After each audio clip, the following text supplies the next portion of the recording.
नमस्कार YT family. आज आपण जी रेसिपी पाहणार आहोत ती म्हणजे काळा पडद्याआड गेलेली रामनवमीच्या दिवशी बनवली जाणारी रेसिपी आज आपण पाहणार आहोत। जर तुम्हाला ही रेसिपी शिकायची असेल आणि याचा स्वाद घ्यायचा असेल तर हा व्हिडिओ तुम्ही कंटिन्यूअस पहा। व्हिडिओ आवडला तर व्हिडिओला नक्की लाईक करा। मी भारतातील पुणे जिल्ह्याची तृप्ती स्वागत करते तुमचं पुन्हा एकदा आपले यूट्यूब चॅनल @तृप्ती मेरे कुक अँड ब्लॉगिंग वरती। सर्वांची तब्येत अगदी उत्कृष्ट असेल, अगदी अप्रतिम असेल अशी आशा करते। आणि आज आहे 11 एप्रिल 2024, गुरुवार आहे आज। आणि आज ज्यांचा वाढदिवस आहे त्यांना wish you many many happy returns of the day. त्यांचे सर्व मनोकामना पूर्ण होत ही स्वामीचरणी प्रार्थना करून आजच्या या कुकिंग व्हिडिओला सुरुवात करते। पहा वायटी फॅमिली, जसं मी तुम्हाला व्हिडिओच्या सुरुवातीला सांगितलं की आज आपण जी रेसिपी पाहणार आहोत ही काळा पडद्याआड गेलेली रामनवमीच्या दिवशी बनवली जाणारी रेसिपी आज आपण पाहणार आहोत। तर ही रेसिपी कोणती आहे ते सांगते। ही रेसिपी आहे ती म्हणजे कांजी वडेची रेसिपी। हो गाईस, कांजी वडेची रेसिपी आज आपण बनवणार आहोत। थोडंसं नाव डिफरंट असेल। कितीक लोकांनी हे नाव ऐकलं आहे कांजी वडे मला कमेंटमध्ये नक्की कळवा। आणि कितीक लोकांना माहितीही नाही हे कांजी वडे ते त्यांनी पण मला कमेंट करून नक्की सांगा। ॲक्च्युली ही कांजी वडेची रेसिपी आहे ना, ही रेसिपी आता साऊथमध्ये अगदी क्वचित पाहायला मिळते। म्हणजे साऊथमध्ये बनवतात पण अगदी क्वचित अशी ही रेसिपी बनवली जाते साऊथमध्ये। पण ॲक्च्युली ही रेसिपी आहे ही आपली महाराष्ट्रीयन रेसिपी आहे। महाराष्ट्रामध्ये आपली ही रेसिपी अगदी ऑथेंटिक आणि ट्रेडिशनल पद्धतीने ही रेसिपी बनवली जायची पहा। पण ही ऑथेंटिक आणि ट्रेडिशनल पद्धतीने कशा पद्धतीने बनवली जायची हे मी तुम्हाला व्हिडिओच्या शेवटी सांगेन। पण तत्पूर्वी ही रेसिपी बनवायची कशी ते आपण शिकूयात। तर चला तर मग अधिक वेळ न दवडता आपण आपल्या किचनमध्ये जाऊयात आणि बनवूयात पडद्याआड गेलेली रामनवमीच्या दिवशी बनवली जाणारी कांजी वडेची रेसिपी। शिकंजी वडे बनवण्यासाठी प्रथम काय करायचं, शिकंजी बनवून घ्यायची। आता शिकंजी बनवण्यासाठी काय करायचं, मिक्सरचं भांडं घ्यायचं, त्याच्यामध्ये पुदिना, गूळ, लेमन ज्यूस, तसेच दालचिनी आणि 3-4 वेलची ह्या मिक्सरमध्ये ॲड करायच्या। आणि अद्रकसुद्धा घ्यायचं आहे त्याच्यासोबत। तसेच बर्फाचे 3-4 तुकडे घ्यायचे आहेत आणि छान असं मिक्सरला हे फिरवून घ्यायचं आहे। चॅनलवरती आपल्या तुम्ही नवीन असाल आणि तुम्हाला असेच नवनवीन पदार्थ शिकायचे असेल आणि त्याचा स्वाद घ्यायचा असेल तर आपले यूट्यूब चॅनल @तृप्ती मेरे कुक अँड ब्लॉगिंगला लाईक, शेअर आणि सबस्क्राईब करा। आता हे आईस क्यूब आहेत ना, हे आईस क्यूब पण आपण मिक्सरमध्ये ॲड करून मिक्सरला हे बारीक करून घेऊयात। थोडंसं सॉल्ट ॲड केलं। आता हा कांजी मसाला आपण मिक्सरला छान असा बारीक फिरवून घेऊयात।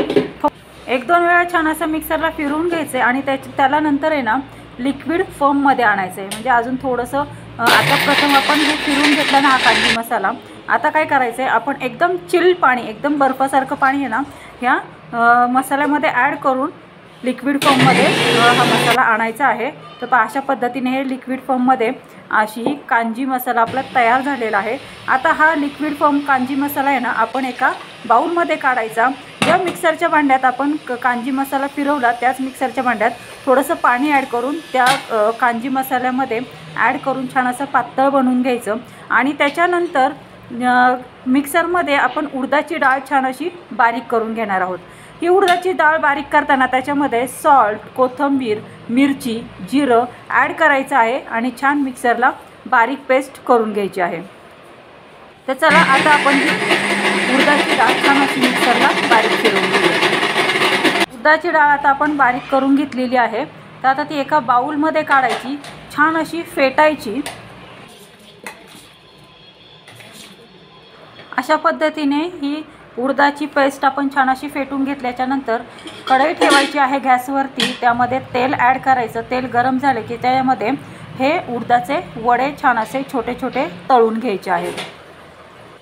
तर असे तेलामध्ये छान आपण उडदाचे वडे छान असे तळून घेतले ना, छान असे कुरकुस असे तळून घ्यायचे आहेत पहा अशा पद्धतीने। आता हे उडदाचे वडे आपण एका प्लेटमध्ये काढून घेऊयात। आता काय करायचं आहे, आईस क्यूब्स असतात ना ते आईस क्यूब एका ग्लासमध्ये घ्यायचे आहेत, काढून घ्यायचे आहेत। म्हणजे 2 ते 3 आईस क्यूब्स आपण या काचेच्या ग्लासमध्ये ॲड करायचे। आणि जी कांजी आपण बनवलेली आहे ना ती कांजी आहे ना आपण गाळून ह्या ग्लासमध्ये सर्व करायची आहे पहा। अशा पद्धतीने आईस क्यूब काचेच्या ग्लासमध्ये ॲड केले। आता ही कांजी आपण ह्या ग्लासमध्ये गाळून घेत आहोत। तर आता ही कांजी एका ग्लासमध्ये गाळून घेतल्याच्या नंतर आता जी बाउलमध्ये कांजी आहे ना त्या बाउलमध्ये सुद्धा हे आईस क्यूब ॲड करायचे आहेत। तुम्हाला हवे तेवढे आईस क्यूब तुम्ही ह्याच्यामध्ये ॲड करू शकता, पण जास्त पण पातळ नाही करायची आणि जास्त घट्ट पण नाही, मीडियम अशी करायची आहे पहा।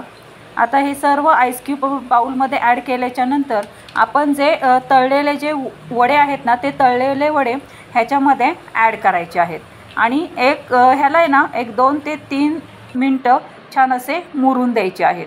आता हे 2 ते 3 मिनटं छान मुरून दिल्याच्या नंतर आपण हे आता कांजी वडे सर्व केलेले आहेत पहा। अशा पद्धतीने 2 पद्धतीने आपण हे कांजी वडे सर्व करू शकतो।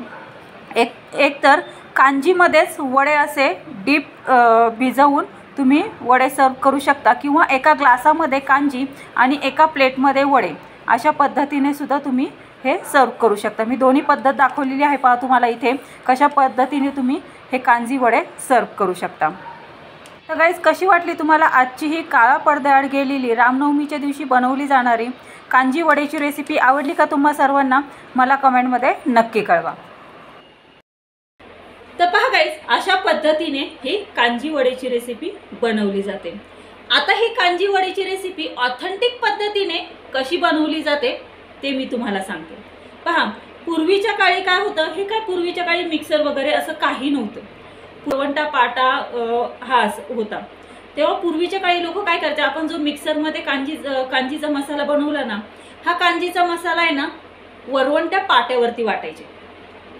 पण वरवंटा पाट्यावरती वाटण्या अगोदर काय करायचे, मातीचा माठ घ्यायचे, मातीचा माठ घेऊन त्याच्यामध्ये थंड पाणी करण्यास ठेवायचे पहा सकाळी सकाळी। त्याच्यातलं थंड पाणी झालं की त्यामध्ये वरवंट्या पाट्यावरती हा कांजी मसाला वाटून त्या पाण्यामध्ये, थंड पाण्यात हा मसाला मिक्स केला जायचा आणि हे वडे तळून त्यामध्ये ॲड करून ते मुरवण्यासाठी 2 ते 3 तास साईडला ठेवून द्यायचे पहा।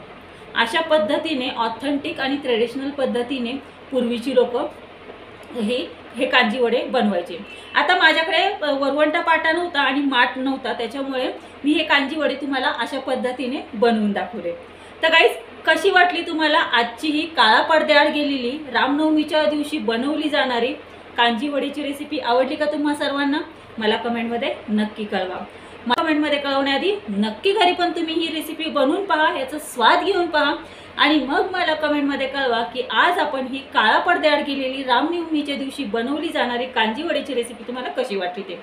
गाईज, तुम्हाला असेच मस्त चमचमीत झणझणीत रेसिपी शिकायची असेल आणि त्याचा स्वाद घ्यायचा असेल तर आपले यूट्यूब चॅनल @तृप्ती मेरे कुकिंग एंड ब्लॉगिंगला लाईक, शेअर आणि सबस्क्राईब करा। सबस्क्राईब करून ऑल बेल बटन प्रेस करा, म्हणजे जेव्हा माझी कुकिंग एंड ब्लॉगिंगचे व्हिडिओ पोस्ट होतात तेव्हा त्याचे नोटिफिकेशन तुम्हाला येईल आणि असेच मस्त चमचमीत झणझणीत रेसिपी तुम्हाला शिकायला मिळतील आणि त्यांचा स्वादही घ्यायला मिळेल।